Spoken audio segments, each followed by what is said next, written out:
আসসালামু আলাইকুম। একটি আপু বলছিল, এক সময় আমার মনে হতো আমার জীবনে সব কিছুই আছে। ভালো মতো খাচ্ছি, ঘুরছি, বিলাসিতা করে বেড়াচ্ছি। আমি ভাবতাম আমার জীবনটা সুন্দর, আমার সব কিছুই আছে। কিন্তু একদিন আমার এই ভুল ধারণাটা ভেঙে যায়। আচ্ছা, বলুন তো, আপনি 10 থেকে 20 বছর পর্যন্ত যে লাইফস্টাইলে অভ্যস্ত, হঠাৎ করে যদি আপনাকে কেউ বলে এক মুহূর্তেই আপনার সমস্ত লাইফস্টাইল পরিবর্তন করে ফেলতে, আপনি কি সেটা করবেন? কখনোই না।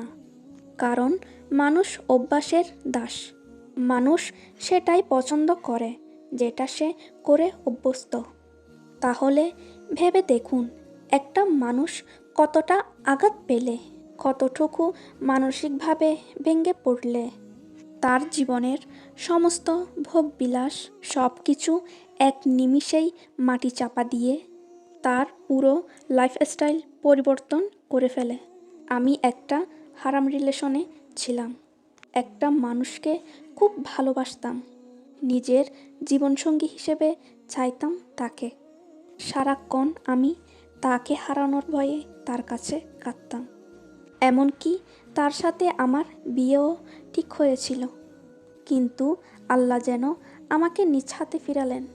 আমি আমার ভালোবাসার মানুষটার ভিতরে পরিবর্তন লক্ষ্য করি। আমি তাকে অনেক ভালোবাসতাম। অনেকবার তাকে আমি তার আজে বাজে কাজকর্মের জন্য ক্ষমা করেছি, কারণ তাকে আমি খুব ভালোবাসতাম। তারপর আমি বুঝতে পারলাম আল্লাহ তাআলা তার কোনো সঠিক বান্দার উপর অবিচার করেন না। আমি একটা কথা সবসময় বলি, আল্লাহ তাআলা সব কিছু দেখেন, যা আমরা দেখি না। আমাদের ভালোবাসার মানুষগুলো বন্ধ দরজার পেছনে কি করে সেটা আমরা কেউ দেখি না, কিন্তু আল্লাহ তাআলা দেখেন। আর আল্লাহ তাআলা তার সৎ বান্দার উপর অবিচার করেন না। আল্লাহ তাআলা জানেন, কারণ তোর পরিষ্কার। তাহলে কেনই বা করবেন? এ দুনিয়ার সবচেয়ে বড় নিয়ামত হলো হেদায়ত। হেদায়ত কি আল্লাহ তাআলা কাউকে এমনি এমনি দিয়ে থাকেন? কখনোই না। আল্লাহ তাআলা তার সকল বান্দার অন্তরের খবর জানেন। তিনি জানেন তার কোন বান্দা হেদায়তের যোগ্য। আর যার ভাগ্যে আল্লাহ তাআলা হেদায়ত নসিব করেন, অবশ্যই সে বান্দা আল্লাহ তাআলার কাছে অধিক প্রিয়। ঠিক তেমনি আমার জীবন নিয়ে আমার যে পরিকল্পনা ছিল, আল্লাহ তাআলার পরিকল্পনা ছিল ভিন্ন। একদিন খুব কান্নাকাটি করছিলাম। বুঝতে পারছিলাম না এমন কেন হচ্ছে, কেন আমার ভালোবাসার মানুষের এত পরিবর্তন। তো সেদিন আর কষ্ট সহ্য করতে না পেরে জীবনের প্রথমবার তাহাজ্জুদে দাঁড়ালাম। হ্যাঁ, এটাই আমার জীবনের প্রথম তাহাজ্জুদ ছিল। আমি শুনেছিলাম আল্লাহ তাআলাকে তাহাজ্জুদে ডাকলে দোয়া কবুল করেন। তো সেদিন প্রথমবার তাহাজ্জুদে দাঁড়িয়ে পাগলের মতো চাইলাম কান্নাকাটি করে, হে আল্লাহ, আমি যাকে ভালোবাসি সে কি আমাকে ধোঁকা দিচ্ছে?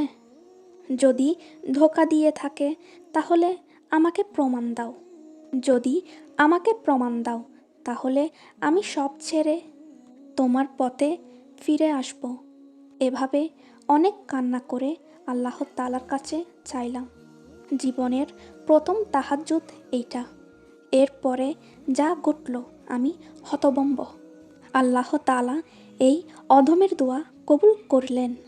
এর ঠিক 2 দিনের মাথায় আমি ওই মানুষটাকে হাতে নাতে ধরলাম এবং জানলাম সে বিভিন্ন আজে বাজে মেয়েদের সাথে শারীরিক সম্পর্ক করে বেড়ায়। এরপর সেই মানুষটা অনেক মিথ্যে কথা বলেছে নিজেকে বাঁচানোর জন্য। কিন্তু যে জিনিস আল্লাহ তাআলা আমার তাহাজ্জুদের ডাক শুনে দিয়েছেন সেটা কখনো মিথ্যে হতে পারে না। আল্লাহ তাআলা ঠিক এমন একটি সময় আমার দোয়া কবুল করেছেন যখন আমি ছিলাম একজন গুনাহগার বান্দা। জীবনে কখনো তাহাজ্জুদ না পড়া একজন গুনাহগার বান্দা হিসেবে। যখন আমি প্রথম তাহাজ্জুদে আল্লাহ তাআলার কাছে দোয়া হিসেবে আমার সবচাইতে বিশ্বস্ত মানুষটার চেহারা দেখতে চাইলাম, আল্লাহ তাআলা আমার সেই দোয়া কবুল করলেন। ভাবা যায় আল্লাহ তাআলা একজন গুনাহগার বান্দার দোয়াও ফিরিয়ে দেননি। যেখানে মানুষ দোয়া কবুলের আনন্দে আত্মহারা হয়ে যায়, সেখানে আমি এমন দোয়া কবুলের হতভম্ব পরিস্থিতিতে পড়েছি, সারা শরীর রীতিমতো ঠান্ডা হয়ে কাঁপতে থাকি। এমনটা তো হওয়ার কথা ছিল না। তাহলে আমি এই দুনিয়াতে আল্লাহকে ভুলে কাকে বিশ্বাস করলাম? কিসের পিছনে জীবন নষ্ট করলাম? ব্যাস, এখান থেকেই আমার নতুন জীবনের পথ চলা। এরপর প্রতিটা দিন শুধুমাত্র আল্লাহ তাআলার জন্য নিজেকে পরিবর্তন করেছি। যে আল্লাহ আমার প্রথম তাহাজ্জুদের নামাজের দোয়া কবুল করেছেন।